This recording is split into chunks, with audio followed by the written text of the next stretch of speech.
अल्लाह करीम कुरान मजीद में इरशाद फरमाता है, बिस्मिल्लाहिर्रहमानिर्रहीम, वमन यखरुज मिन बैतिही मुहाजिरन इलल्लाहि व रसूलिही सुम्मा युदरिकुल मौतु फ़क़द वक़अ अजरुहु अलल्लाह व कानल्लाहु गफ़ूरर रहीमा।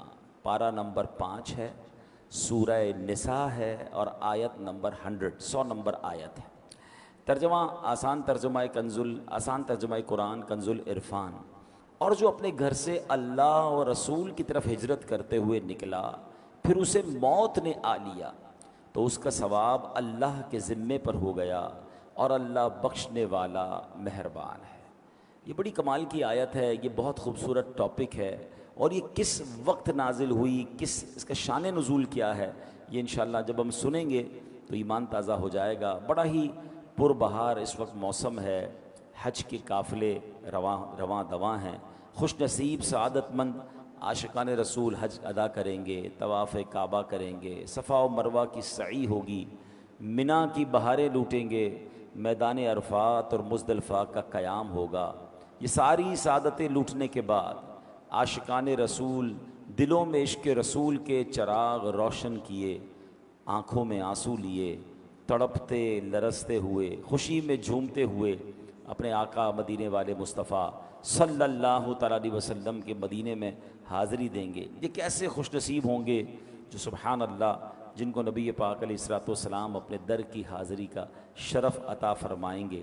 तो कहते ना, हसन हज कर लिया काबे से आँखों ने ज़िया पाई, हसन हज कर लिया काबे से आँखों ने ज़िया पाई, चलो देखें वो बस्ती जिसका रास्ता दिल के अंदर है।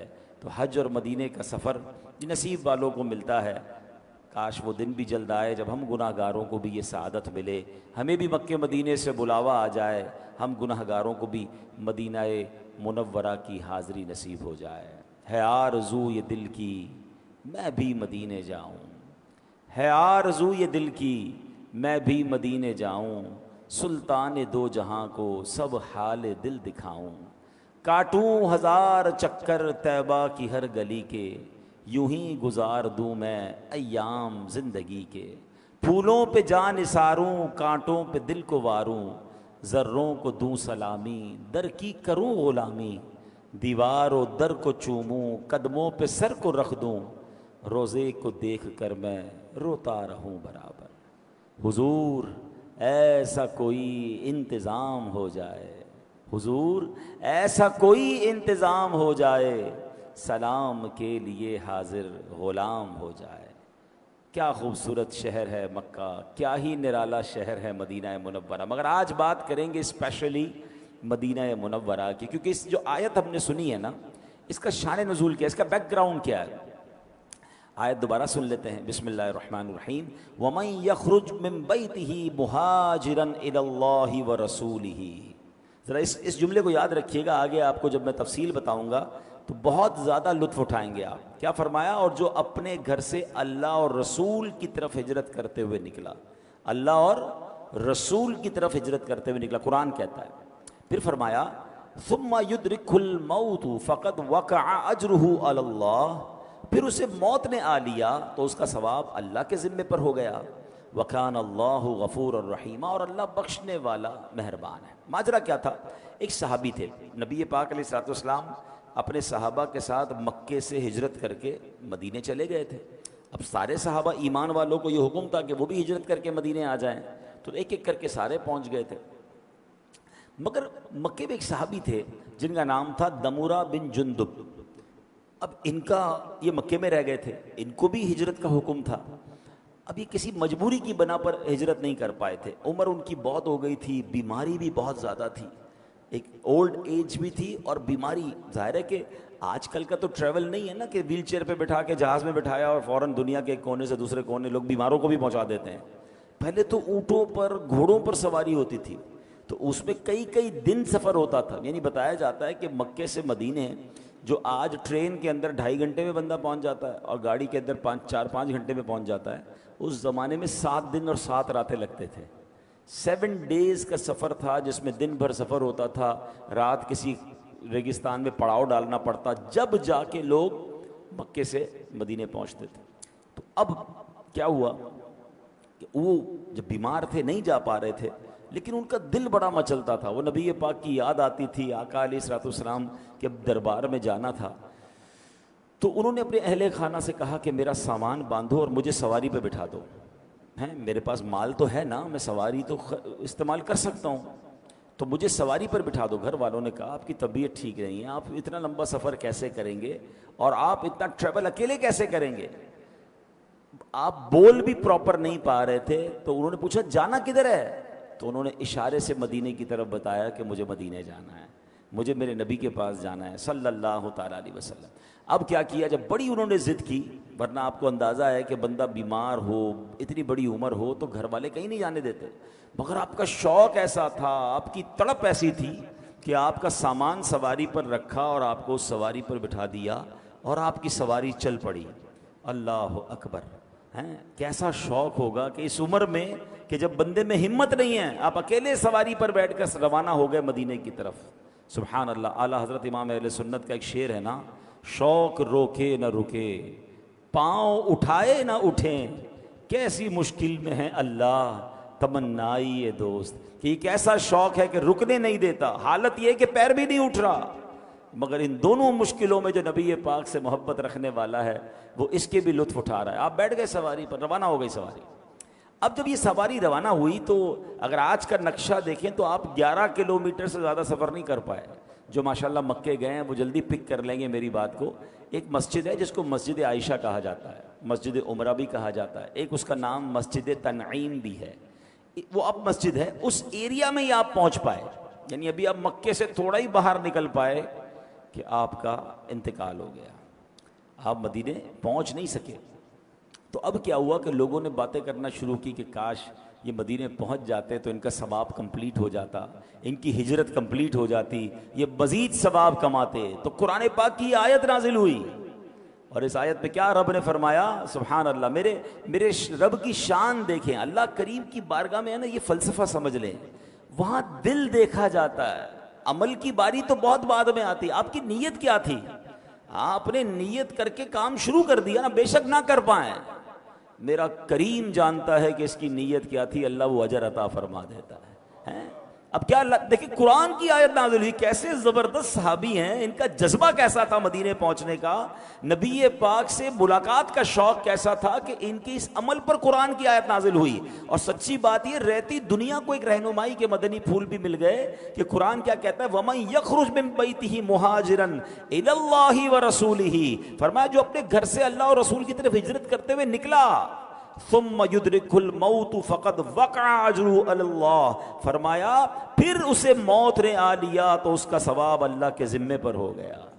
पहुंच नहीं सका मगर अगर रास्ते में निकल गया ना तो सवाब पक्का हो गया। फिर क्या फरमाया, वकान अल्लाहु गफूर और रहीमा, अल्लाह बख्शने वाला है, मेहरबान है। यानी ये मत कहो कि मदीने पहुंच ना पाए, हिजरत कर ना पाए, सवाब मिला नहीं। अरे अच्छी नीयत करके ये निकल गया, बेशक रास्ते में इंतकाल हुआ, इसे पूरा पूरा अजर मिल गया।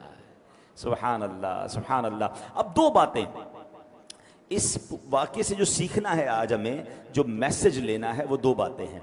पहली बात तो हमें ये सीखनी है कि नीयत कर ली आपने, पक्की नीयत है तो अल्लाह उसका सवाब अता फरमा देता है। मुझे दो तीन वाक़यात याद आ रहे हैं। एक बुजुर्ग थे, कहीं से ट्रैवल करते हुए जा रहे थे, रास्ते में उन्होंने एक बहुत बड़ा जो है मट्टी का ढेर देखा और उस वक्त उस कौम के अंदर जो है ना कहत था, लोग भूखे थे, खाने को नहीं था। उन्होंने सोचा काश ये पूरा ढेर जो है ना अनाज का होता और मेरा होता तो मैं ये पूरा अनाज अल्लाह के बंदों पर खैरात कर देता, सबको बांट देता। ना उन्होंने अनाज बांटा ना अनाज खरीदा। व्हाट यू डिड इंटेंशन, अच्छी नीयत कर ली, होता तो मैं करता, है नहीं। सुभान अल्लाह, अल्लाह की तरफ से हुक्म होता है कि मेरे इस बंदे के नामा अमाल में ये जितना अनाज खैरात करने की इसने नीयत की थी उतना सवाब लिख दिया जाए। इन्नमल आमालु बिन्नियात। कुछ रिवायतों में ये पढ़ा कि अल्लाह पाक की बारगाह से फरिश्तों को हुक्म होता है कि मेरे इस बंदे के नामा अमाल में ये नेकी लिख दो। कहा या अल्लाह, हम तो किरामन कातिबीन हैं, हम तो साथ हैं उसके, उसने ये नेकी की नहीं है। इरशाद होता है की नहीं है मगर इसका इरादा था। इसकी नीयत थी कि मैंने करनी है। तो सुभान अल्लाह, इंसान अपने जहन में अच्छी अच्छी नीयतें रखे। इधर तो नीयतें भी बुरी होती हैं, पैसे आएंगे तो सदका खैरात करूंगा, ये नीयत नहीं बनती। पैसे आएंगे तो फला ख्वाहिश पूरी करूंगा, फला गलत काम करूंगा। माद अल्लाह, इंसान आज के दौर में बुरी नीयतें करता जा रहा है। होना ये चाहिए कि बंदा नीयत करे, अल्लाह तू जब माल देगा मैं भी कुर्बानी करूंगा और बेहतरीन जानवर तेरी राह में करूंगा। ए अल्लाह, जब तू माल देगा मैं भी हज करूंगा, अभी नहीं है मेरे पास। ए अल्लाह, जब असबाब होंगे मैं भी बार बार मदीने जाऊंगा। ए परवरदिगार, अगर मुझे कुछ मिला तो मैं गरीबों की मदद करूंगा, फला चीज मुझे मिल गई तो मैं उसके जरिए ये वाली नेकी करूंगा। ये है अच्छी नीयतें। और फिर अल्लाह दे दे तो वो करना भी चाहिए, ये भी अलग प्रॉब्लम है। बंदा वादे रब से कुछ और कर रहा होता है, काम उसका हो जाए तो अल्लाह को ही भूल जाता है। अल्लाह से कितने वादे किए होंगे हमने, या अल्लाह मेरा ये मसला हल कर दे फिर नमाज नहीं छोड़ूंगा, या अल्लाह ये मसला हल हो जाए फिर मैं इतने खैरात करूंगा, मैं इतने गरीबों की मदद करूँ। जैसे ही मसला हल हुआ बंदा ही गायब। हमारे साथ तो कभी कभी होता है ना, मस्जिद में अचानक कोई बंदा नजर आने लग जाता है, पूरा साल नजर नहीं आता, अचानक नजर आ जाता है, सर पे टोपी, हाथ में तस्बीह। खैरियत तो है भाई? बस वो एक प्रॉब्लम आ गई थी, घर में मसला आ गया था, या वालदा हॉस्पिटल में हैं, या फला कारोबार का बड़ा मसला हो गया है, बस अल्लाह से मांगने हैं। बहुत अच्छी बात है। थोड़े देर बाद बंदा गायब हो जाता है। भाई क्या हुआ? कह रहा मसला हल हो गया। अरे भाई, जिस रब ने मसला हल किया उसी छोड़ के चले गए। यानी अल्लाह से दोस्ती भी कंडीशनली करनी है। जब तक मसला भटका हुआ, जब तक मस्जिद का रास्ता याद है, जैसे ही मसला हल हुआ बंदा ही गायब। ऐसा नहीं होना चाहिए है। मैं मुश्किल में भी अपने रब को याद करूं, मैं राहत में भी अपने रब को याद करूं। अगर आप मोमिन के दोनों स्टेट समझ लें ना, दोनों मोमिन की सूरतें समझ लें कि मोमिन तो हर हाल में फायदे में ना। अगर वो मुश्किल में, देखें इंसान की जिंदगी में दो ही वो होते हैं ना, दौर होते हैं, या तो मुश्किल का दौर होता है या आसानी का दौर होता है। ठीक है, मोमिन का अंदाज पता है क्या होता है? मुश्किल में सब्र करके सवाब कमा रहा होता है, राहत में शुक्र करके सवाब कमा रहा होता है। तो मोमिन तो मजे में है कि अगर आप इस वक्त किसी मुश्किल से गुजर रहे हैं तो भी अल्लाह को याद करें, इन्नल्लाह मअस साबिरीन, सब्र करें, सब्र का सवाब रोज मिल रहा है आपको। जैसे ही अल्लाह ने अच्छे दिन कर दिए, अब शुक्र करना शुरू कर दें। हैं ला इन शकरतुम लअज़ीदन्नकुम, तुम मेरा शुक्र अदा करो मैं तुम्हें और अता करूंगा। यानी मुझ पर तो हर वक्त रहमत की बारिश बरसनी चाहिए थी, मगर इधर मामला उल्टा है। मुश्किल होती है तब भी अल्लाह को कुछ लोग नाराज करते हैं। वो कैसे? शिकवे, शिकायत, कंप्लेन, माद अल्लाह, अल्लाह से ही मायूसी की बातें शुरू कर देते हैं। गलत हो रहा है। जैसे ही अल्लाह अच्छे दिन फेर देता है तो शुक्र करने की बजाय अय्याशों में लग जाते हैं, गुनाहों में लग जाते हैं, अल्लाह की नाफरमानी में। यानी उधर भी गलत इधर भी गलत। मोमिन वो होता है जो एवरी टाइम, हर हाल में वो अपने रब को राजी करता है। तो ये बात हमें इसमें सीखने को मिल रही है कि अच्छी नीयत का अजर कैसा है। अब कमाल की बात एक और सीखनी है कि शौक़ मदीना होना चाहिए। हाँ, आप जरा अंदाज देखें ना इनका, इतनी बड़ी उम्र हो गई है, बीमारी है, मगर तड़प क्या है कि घर में नहीं रहना, मुझे मदीने पहुंचना है, मुझे सवारी पर बिठाकर अल्लाह के हवाले कर दो, मैं राजी। और रास्ते में इंतकाल भी हो गया। अल्लाह अकबर। उन्होंने तो अपने काम कर दिया ना, वो नहीं पहुंच पाए अलग बात है, पर वो तो कर चुके जो करनी बशर की है। उन्होंने अपने हिस्से का काम कर दिया। अल्लाह अकबर। अब हमें भी ये करना है। हम में से बहुत सारे ऐसे होंगे जो सोचते होंगे कि यार मैं कैसे मदीने पहुंचूंगा, मैं कैसे नबी पाक के पास पहुंचूंगा, पासपोर्ट नहीं है, पैसे नहीं है, वीज़ा नहीं है। दुआएं तो कर सकते हैं, आंसू तो बहा सकते हैं, अल्लाह को याद, अल्लाह की बारगाह में इल्तिजा तो कर सकते हैं। नबी पाक की बारगाह में रात को सोते हुए दुरूद पाक का नजराना पेश करें। कभी तो ऐसा हो कि मुझे रात इसलिए नींद नहीं आ रही कि आज मदीना याद आ रहा है, दिल में हो याद तेरी गोशाए तन्हाई हो, फिर तो खलवत में अजब अंजुमन आराई हो। कभी तो आंखों से आंसू बहे ना कि ये तो मेरे इख्तियार में, पैसे मेरे इख्तियार में नहीं है, मगर मैं इल्तिजा तो करूं, दुरूद तो पढ़ूं। हमने देखा कि कई ऐसे लोग होते हैं जिनके पास कुछ नहीं होता और ऐसे बुलावा आता है। एक आशिक रसूल का अंदाज बताता हूँ। वो सोचते थे यार मेरे पास तो हज करने के पैसे नहीं हैं, मदीने जाने के पैसे नहीं हैं, मगर पासपोर्ट जितने पैसे तो है ना, पासपोर्ट बना लेता हूँ, बुलावा आना होगा तो आ जाएगा। थोड़े थोड़े पैसे जमा किए, 5-10 हज़ार रुपये में बन जाता है पासपोर्ट। इसी नीयत से 5 साल 10 साल का पासपोर्ट बना के रख लो कि इंशाअल्लाह पासपोर्ट बन गया, या अल्लाह अब वीज़ा तू अता फरमा, रास्ता तू अता फरमा दे। तो उस आशिक रसूल ने अपना पासपोर्ट बनाया। कहते 1 रुपया इसके अलावा नहीं था, कोई तैयारी नहीं थी। जिस दिन पासपोर्ट बनकर आया उस दिन मदीने का बुलावा आ गया। नीयत, कहाँ का मनसब, कहाँ की दौलत, कसम खुदा की है ये हकीकत कि जिन्हें बुलाया है मुस्तफ़ा ने वही मदीने को जा रहे हैं। प्रॉब्लम ये कि कुछ लोगों का इरादा ही नहीं है, अल्लाह ने सब कुछ दिया है, उनके दिल में ख्याल ही नहीं आता कि यार मदीने शरीफ भी जाना चाहिए, हैं सारी दुनिया घूमते हैं, मगर शौक नहीं है। मेरी गुजारिश ये इस कुरानी वाक़े से सीखना जो है कि हमें ये मदीना मुनव्वरा का शौक दिल में पैदा करो। क्यों शौक पैदा ना हो कि जिस नबी का कलमा पढ़ा है वो मदीने में है। और आका अलैहिस्सलाम ने पता है क्या फरमाया, मंज़ार कब्री वजबत लहू शफाअती, जिसने मेरे रोज़े की ज़ियारत की उस पर मेरी शफाअत वाजिब हो गई। अब यहाँ तीन बातें समझनी है। इनाम कितना बड़ा है, शफाअत वाजिब है, क़यामत के दिन शफाअत हो गई तो फिर तो बेड़ा पार हो जाएगा ना। मगर और गहरी बात सुनो, उलमा कहते हैं शफाअत होगी किसकी, याद रखिएगा, किसी गैर मुस्लिम की शफाअत नहीं होगी। जो ईमान लेकर दुनिया से जाएगा, ईमान वाला मरेगा, उसकी शफाअत होगी। हम में से किसको पता हम ईमान वाले मरेंगे कि नहीं? हम तो दुआ करते हैं ना, दुआ ही करनी चाहिए, अल्लाह ईमान सलामत रखियो। मगर यहां नबी पाक ने क्या फरमाया, वजबत लहू शफाअती, वाजिब हो गई उस पर मेरी शफाअत। इसका मतलब ये हुआ जो मदीने जाता है उसके ईमान की हिफाजत भी हो जाएगी इंशाअल्लाह, उसका खात्मा ईमान पर होगा। एक और इश्क वाली बात सुनो, रिवायतों में आता है जब क़यामत का दिन आएगा ना, सबसे पहले शफाअत कुबरा तो नबी पाक को अता की जाएगी। सबसे पहले शफाअत नबी पाक फरमाएंगे, जन्नत का दरवाज़ा खुलवाएंगे, अल्लाह की बारगाह में सजदा करेंगे, आपको शफाअत की इजाज़त मिलेगी। मगर उसके बाद अंबिया भी शफाअत करेंगे, औलिया भी शफाअत करेंगे, हाफिज कुरान शफाअत करेंगे, हाजी अपने घर वालों की शफाअत करेगा। ये तफसील है कि किस किस को क़यामत के दिन शफाअत का मौका मिलेगा। मगर सुनो, जो मदीने गया है, नबी पाक ने ये नहीं फरमाया उसकी शफाअत वाजिब हो गई, फरमाया उस पर मेरी शफाअत वाजिब हो गई। वजबत लहू शफाअती, मेरी शफाअत वाजिब हो गई। तो ऐ मदीने के ज़ाहिर, तुझे मुबारक हो, क़यामत के दिन सिर्फ शफाअत नहीं होगी बल्कि शफाअत खुद रसूल पाक अलैहिस्सलाम फरमाएंगे। फिर बंदा क्यों ना मदीने जाने को तरसे। खुदा की कसम ऐसा शहर नहीं है दुनिया में कोई और।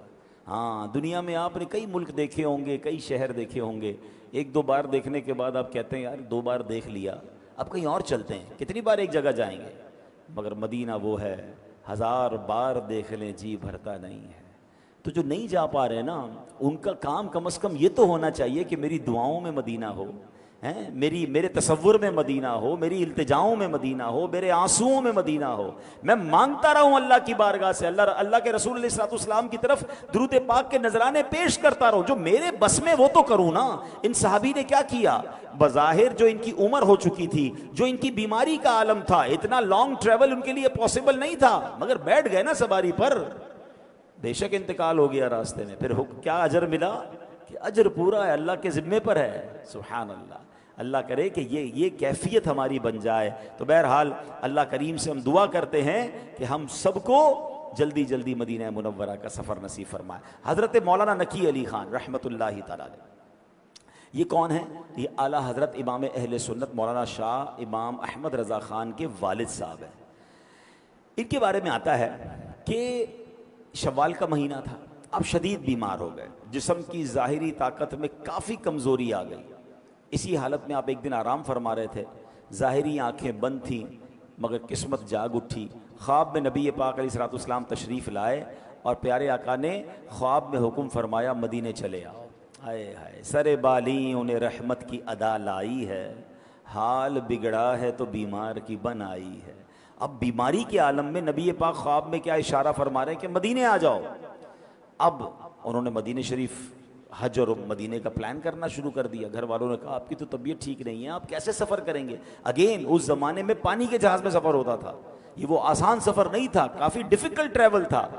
मगर आप कहते हैं कि नहीं, आइंदा साल नहीं, नबी पाक ने ख्वाब में हुक्म फरमाया मैंने इसी साल हज करना है। आपने आला हज़रत इमाम अहले सुन्नत को भी साथ लिया और जनाब सफ़र हज शुरू होता है। जहाज़ समुंदर के रास्ते से वो सफ़र शुरू हुआ। अभी मदीना तैयबा के इरादे से जब घर वालों ने बहुत समझाया ना कि अभी ना जाएं, अगले साल चले जाइएगा, कहते हैं बस मेरी नीयत यह है कि मदीना मुनव्वरा के सफ़र के इरादे से कदम घर से बाहर निकाल लूँ, उसके बाद बेशक राह मदीना में इंतकाल हो जाए, मेरा काम पूरा हो जाएगा। वही वाली बात है, शौक रोके न रुके, पाँव उठे न उठे, कैसी मुश्किल में है अल्लाह तमन्नाई ये दोस्त। अब क्या हुआ, हज के लिए रवाना हुए। सुभान अल्लाह, एक बार फिर सफ़र मदीना मदीना में नबी पाक अलैहिस्सलाम ख्वाब में तशरीफ़ लाए और ख्वाब ही के आलम में एक प्याला जो है वो दवाई का हज़रत मौलाना नकी अली ख़ान को अता फरमाया। कहते ख्वाब में ही वो दवाई पी, मर्ज़ में शिद्दत में कमी आ गई, पूरा सफ़र हज और मदीने का सफ़र तंदुरुस्तों की तरह मैंने कर लिया। हाँ, तो ये बड़े करम के हैं फ़ैसले, ये बड़े नसीब की बात है। आप में से कुछ लोगों को लगता होगा ऐसा कैसे मुमकिन है, मगर मैं बग़ैर किसी बंदे की तरफ इशारा किए मैं आपसे पूछता हूँ, जो मुझे यहाँ सुन रहे हैं और जो मुझे लाइव सुन रहे हैं, जो मक्के मदीने गए हैं, कभी उनको साथ बिठाकर पूछिएगा कि कोई ऐसा वाक़या हुआ आपके साथ सफ़र में कि आपकी दिल में कोई ख्याल आया हो और वो चीज़ पूरी हो गई हो। अभी तो आपने दुआ करना शुरू की हो और उससे पहले वो काम आपके सामने हो गया हो। तो तकरीबन जितने लोग हरमैन तय्यबैन गए हैं, आपको सारे लोग ये वाकयात सुनाएंगे कि यार हाथ उठाने की तो नौबत नहीं आती थी, दिमाग में ख्याल आता था और थोड़ी देर बाद वो हमारी आंखों के सामने काम पूरा हो जाता है। तो सुभान अल्लाह, सोचो जहां बिन मांगे इतना मिलता है, वहां मांगने पे कितना मिलता होगा। हैं, ये बड़े करम के हैं फ़ैसले, ये बड़े नसीब की बात है। ऐ मेरे प्यारे इस्लामी भाइयों, ये सिर्फ आम दुनिया के लोग दीवाने न थे मदीने के। हज़रत जिब्रील अमीन कौन है? फरिश्तों के सरदार है। अब ज़रा सुनिएगा, नबी पाक अलैहिस्सलाम की बारगाह की हाज़िरी का शौक़ उन्हें कैसा था। हैं, हज़रत जिब्रील अमीन अलैहिस्सलाम वो अजीम हस्ती हैं कि जिन्होंने हर नबी का कुर्ब पाया है, सारे नबियों को देखा है। दूसरे लफ्ज़ों में वो हर नबी के सहाबी हैं। तो एक बार सरकार दो आलम अलैहिस्सलाम ने उनसे बड़ा कमाल का सवाल किया। फरमाया, जिब्रील ये तो बताओ, तुमने हर नबी को देखा है, क्या हम सभी कोई देखा है? कैसा सवाल है? जिसने कमोबेश 1,24,000 अंबिया को देखा हो, उससे ये सवाल हो रहा है कि जिब्रील ये तो बताओ, मुझ जैसा कोई देखा? जिब्रील अमीन ने जो जवाब दिया ना, वो बड़े कमाल का जवाब था। वो जवाब आला हजरत इमाम अहले सुन्नत ने अपने एक नात के शेर में गोया हमें समझा दिया। वो कहते हैं, यही बोले सिदरा वाले, चमने जहां के थाले, सभी मैंने छान डाले। सिदरा वाले, सिदरा सिदरतुल मुंतहा, सिदरतुल मुंतहा में जिब्रील अमीन रहते हैं ना, तो कहा सिदरतुल मुंतहा में रहने वाले जिब्रील ने क्या कहा? यही बोले सिदरा वाले, चमने जहां के थाले, सभी मैंने छान डाले, आका तेरे पाए का न पाया, तुझे यक ने यक बनाया। या रसूल अल्लाह, आप जैसा रब ने कोई नहीं बनाया। मैंने सारे नबियों की सोबत उठाई है, मगर आप जैसा कोई और नहीं पाया। अब जरा और इश्क वाली बात सुनते हैं। नबी पाक ने फरमाया, जिब्रील ये तो बताओ तुम्हारी उम्र कितनी है? अब जरा सोचे ना, जो हर नबी से मिला हो उसकी उम्र कितनी होगी। अब यहाँ जिब्रील अमीन ने जवाब बड़ा लॉजिकल दिया। आप कभी किसी बहुत बड़ी उम्र के बुजुर्ग से पाकिस्तान में भी मिले ना, जिसकी उम्र 70, 80, 100 साल, 80, 90 ईयर्स हो, तो उनसे आप पूछे, बाबा जी कब आपकी पैदाइश हुई? तो बाबा जी को डेट ऑफ बर्थ याद नहीं होती, क्योंकि 80, 90 साल पहले डेट ऑफ बर्थ का प्रॉपर निज़ाम नहीं था। हैं, तो वो क्या कहते हैं, वो जब पाकिस्तान बना था तो मेरी उम्र इतनी थी, जब फलां वाक़या हुआ था तो मैं उसके इतने साल बाद पैदा हुआ। वो इस तरह अपनी उम्र बताते होते हैं, ठीक है ना। जिब्रील अमीन ने पता है क्या जवाब दिया? कहते, हुजूर उम्र तो पता नहीं कितनी है, आसमान पर एक सितारा है जो हर 70,000 बरस के बाद एक बार चमकता है। हुजूर मैंने उस सितारे को 70,000 मरतबा देखा है। कभी कैलकुलेटर लेकर चेक कीजिएगा कि 70,000 ईयर्स के बाद कहते हैं एक सितारा चमकता है, और मैंने उस सितारे को 70,000 मरतबा देखा है। मगर उससे खूबसूरत जवाब अब नबी पाक का सुनो। प्यारे आका ने पता क्या फरमाया? फरमाया, जिब्राइल वो सितारा मैं ही हूं। तेरे नबी के नूर को तेरे रब ने सबसे पहले पैदा फरमाया है। आए हाय हाय, हैं जिब्रील की उम्र बड़ी है, मगर मेरे आका के नूर की तख्लीक उससे भी पहले की है। अब सुनो, जिब्रील नबी पाक से आका के दरबार में हाजिरी का कैसा शौक रखते थे। अब जरा थोड़ा सा मैं आपकी कैलकुलेशन का इम्तिहान लूंगा, आपको लुत्फ आ जाएगा। ये बड़ी कभी यूनिक मालूमात देने जा रहा हूं। हजरत जिब्रील सब नबियों के पास आए हैं। कुछ किसी नबी के पास उनकी ज़िंदगी में 50 बार आए, किसी की ज़िंदगी में 100 बार आए, किसी की ज़िंदगी में 27 बार आए। इस तरह मुख्तलिफ फिगर्स मिलते हैं कि इतनी इतनी बार जिब्रील अमीन अल्लाह का पैगाम लेकर नबियों के पास आए। आपको पता है नबी पाक की बारगाह में कितनी बार आए? पहले तो ये देखते हैं कि हज़रत जिब्रील जब नबी पाक से मिलना शुरू हुए तो वो लाइफ का कितना हिस्सा बनता है। पहली मुलाकात जो हज़रत जिब्रील की नबी पाक से हुई, वो जब हुई जब नबी पाक की उम्र मुबारक 40 साल थी। ज़रा मेरे साथ रिपीट करेंगे तो पक्का हो जाएगा। कितनी उम्र थी? और पहली मुलाकात कहाँ हुई, कौन बताएगा? गारे गारे हिरा में, जब पहली वही लेकर आए, इकरा बिस्मि रब्बिकल्लज़ी खलक, ये पहली वही लेकर कौन आया था? जिब्रील अमीन आए थे। उम्र मुबारक कितनी थी? 40 साल। मुलाकात कहाँ हुई? गारे हिरा में। ब्यूटीफुल। अच्छा, नबी पाक अलैहिस्सलातु वस्सलाम ने इस दुनिया में कितने साल इस दुनिया को इख्तियार फरमाया? 63 साल। कितने साल? उम्र मुबारक कितनी थी? 63। 63 में से 40 निकाल दें, कितने साल हो गए? 23 साल। Very good. अब 23 साल के दिन मनाए। थोड़ा सा मुश्किल सवाल है, 23 साल में कितने दिन बनते हैं? आसान कर देता हूं कि अगर 365 दिन एक साल में हम गिनते हैं इंग्लिश कैलेंडर के लिहाज से, तो 10 साल में कितने हो गए? 3650 दिन। ठीक है, मल्टीप्लाई बाय 2 कर लें, 20 साल कर लें, तकरीबन 7300 दिन हो गए। ये कितने साल के दिन हो गए? 20 साल के। 3 साल के मजीद 1000 दिन गिन लेते हैं, मोटा हिसाब कर रहा हूं मैं, ठीक है जनाब। तो ये कितने हो गए? 8300 या 8400 दिन, मोटा हिसाब। आप कैलकुलेट करेंगे तो एग्जैक्ट फिगर आ जाएगा, मैं अपने दिमाग से हिसाब कर रहा हूं।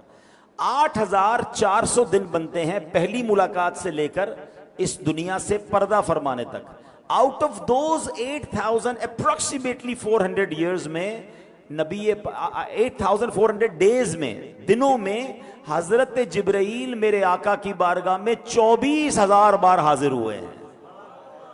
आप जरा गौर करें। और कहां से आए हैं? सिदरतुल मुंतहा, ये 7वें आसमान से भी ऊपर है। फरमाया इतना फासला है कि पहले जमीन से पहले आसमान का फासला 500 साल, अगला फासला 500 साल। अगर कोई सवारी पर जाता है, जिब्रील अमीन कहां होते हैं? 7वें आसमान से ऊपर, सिदरतुल मुंतहा आपका मकाम है। और 8400 तकरीबन दिन में कितनी बार आए? 24000। अब डिवाइड करें 24000 को 8400 से, तो एवरेज आएगा रोज 3 बार। अब आप अगर रिवायतें पढ़ेंगे तो कई कई दिन ऐसे गुजरे कि जिब्रील अमीन एक बार भी नहीं आए। तो इसका मतलब कुछ दिन ऐसे भी होंगे जब 10-10 बार भी आए, जब 8-8 बार भी आए। अल्लाह अकबर। ये क्यों बार बार इतना सफर करके आते थे? तो सुनो, मौलाना हसन रदा खान साहब कहते हैं वजह क्या है? कहते हैं बेलिकाए यार उनको चैन आ जाता अगर। लिका कहते हैं मुलाकात का, कहते हैं आका से एक बार मिलने के बाद ऐसा लुत्फ आया था कि अब सिदरतुल मुंतहा पर चैन नहीं आता था। उन्हें बार बार आका की याद सताती थी।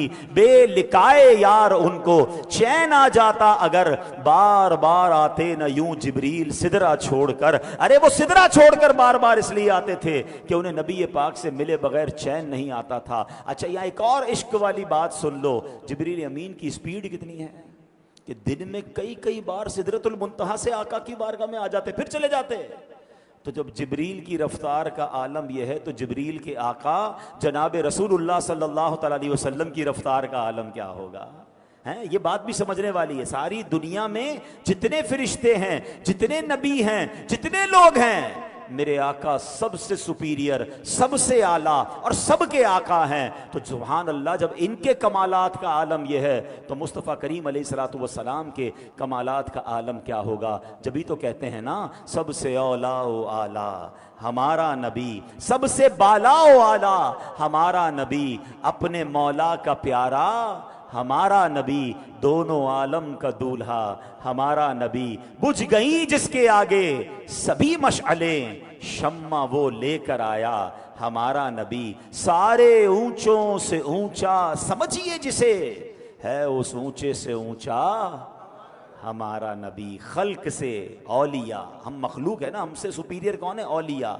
खल्क से औलिया, औलिया से रसूल और रसूलों से आला हमारा नबी। उस नबी अलैहिस्सलाम के हम उम्मती हैं। तो अब सोचो ना कि जिब्रील अमीन को नबी पाक की बारगाह में जाने का इतना शौक है, तो जनाब फिर हमें क्यों ना तड़प हो मदीने जाने की? सुभान अल्लाह। मदीना वो शहर है कि जज़्बुल कुलूब में शेख अल्लामा अब्दुल हक मुहद्दिस देहलवी रहमतुल्लाहि तआला अलैह नकल करते हैं, जब कोई मुसलमान ज़ियारत की नीयत से मदीना मुनव्वरा आता है तो फरिश्ते रहमत के तोहफों से उसका इस्तकबाल करते हैं। दुनिया में किसी के घर जाएं तो बाहर चौकीदार आपका इस्तकबाल करता है, बाज़ औक़ात हम जाते हैं तो कुछ बच्चे फूल लेके खड़े होते हैं, मगर मदीना कैसा शहर है कि उसमें कोई जाता है ज़ियारत की नीयत से, फरिश्ते दुनियावी फूल नहीं, रहमत के फूल लेकर उसका इस्तकबाल करते हैं, रहमत के तोहफे लेकर उसका इस्तकबाल करते हैं। ऐसा प्यारा शहर है मदीना मुनव्वरा। अच्छा, अब दूसरी बात, अब बयान को एंड करते हैं। जो दूसरी इश्क वाली बात है कि हज़रत दमुरा ने, हमने उनका वाक़या शुरू में सुना, जो बाद में आए हैं हमारा सोशल मीडिया पे ये बयान मौजूद है, बड़ा इंटरेस्टिंग वाक़या हमने शुरू में सुनाया है, आप उसको रिवाइज करके सुनिएगा कि आप मक्के में थे, सफ़र पर रवाना होना चाह रहे थे। कहाँ जाना चाह रहे थे? दिल में नीयत क्या थी? क्या मस्जिद नबवी को देखना था? क्या आपने मदीने में कोई और काम करना था? क्या वहाँ नमाज पढ़ने की उनकी नीयत थी? नहीं। रियाजुल जन्ना में नफल नहीं, आपकी नीयत एक ही थी कि मैंने रसूल पाक के पास जाना है, मैंने नबी पाक युरीदुन नबिय्य सल्लल्लाहु अलैहि वसल्लम, क्या कहा कि इस सफ़र में एक ही नीयत थी, और वो ये थी कि महबूब अलैहिस्सलातु वस्सलाम के कदमों की हाज़िरी दी जाए। मगर अब सवाल ये है, आप जा तो नबी पाक के पास रहे थे, मगर कुरान ने क्या कहा था? मैंने आपको एक बात याद कराई थी, मैं दोबारा वो आयत पढ़ूंगा ताकि एक बहुत अहम कॉन्सेप्ट क्लियर हो जाए। अल्लाह ने ये नहीं फरमाया जो रसूल के पास जाए, अल्लाह ने क्या फरमाया? वमन यखरुज मिन बैतिही मुहाजिरन इलल्लाहि व रसूलिही। कुरान ने क्या कहा? और जो अपने घर से अल्लाह और रसूल की तरफ हिजरत करता है। ये तो रसूल की तरफ जा रहे थे, अल्लाह की तरफ तो नहीं जा रहे थे, ये तो नबी पाक के पास मदीने जा रहे थे। तो पता क्या चला कुरान की इस आयत से और इस पूरे वाक़े से कि अल्लाह के रसूल का दर दरअसल रब का दर है, इनकी इताअत रब की इताअत है, ये राजी होते हैं तो रब राजी हो जाता है। सुभान अल्लाह, यही बात आला हजरत इमाम अहले सुन्नत ने लिखी, बखुदा खुदा का यही है दर, नहीं और कोई मफर मकर, जो वहां से हो यहीं आके हो, जो यहाँ नहीं तो वहां नहीं। क्योंकि अल्लाह ने अपने हबीब अलैहिस्सलातु वस्सलाम की रिजा को अपनी रिजा करार दिया। उनकी तरफ अगर कोई हिजरत करे तो वो ऐसा है जैसे उसने अल्लाह की तरफ हिजरत की। मैंने कुरान की आयत सुनाई आपको, तो सुभान अल्लाह, मदीने जाना भी, दरअसल मदीने में रहता कौन है? वो अल्लाह ही के तो रसूल हैं। सुभान अल्लाह, तो मदीने जाना भी राह खुदा है और वहां जाना भी वो हिजरत, वो सवाब का काम है। तो अल्लाह करीम हमें मदीना मुनव्वरा से सच्ची मोहब्बत नसीब फरमाए और ये बात समझने की तौफीक अता फरमाए कि अब की बार जब मदीने जाएं, क्योंकि नबी पाक फरमाते मन जाअनी ज़ाइरन, जो मेरी बारगाह में जियारत के लिए हाजिर हुआ, ला तुअमिलहु हाजतुन इल्ला जियारती, उसके अलावा उसे कोई हाजत ना हो, यानी तिजारत के लिए नहीं आया, किसी और मकसद के लिए नहीं आया, सिर्फ और सिर्फ मेरी जियारत के लिए मदीना मुनव्वरा पहुंचा। फरमाया काना हक्कन अलैया अन अकूल लहू शफीअन यौमल क़ियामा, आका फरमाते मुझ पर हक है कि मैं रोज़े क़यामत उसकी शफाअत करूं। तो मदीने जाना है किसी और नीयत से नहीं, यार चलो थोड़ा सा घूम भी लेंगे, थोड़ा दोस्तों से भी मिल लेंगे, थोड़ी शॉपिंग भी कर लेंगे, कोई और नीयत ना हो, बस रोज़ा रसूल पर जाना है, अल्लाह के नबी की बारगाह में जाना है, उनकी बारगाह में हाजिरी देनी है, उनके सिवा किसी की दिल में ना आरज़ू हो। शायर लिखते हैं ना, मदीने जाना तो कैसे जाना?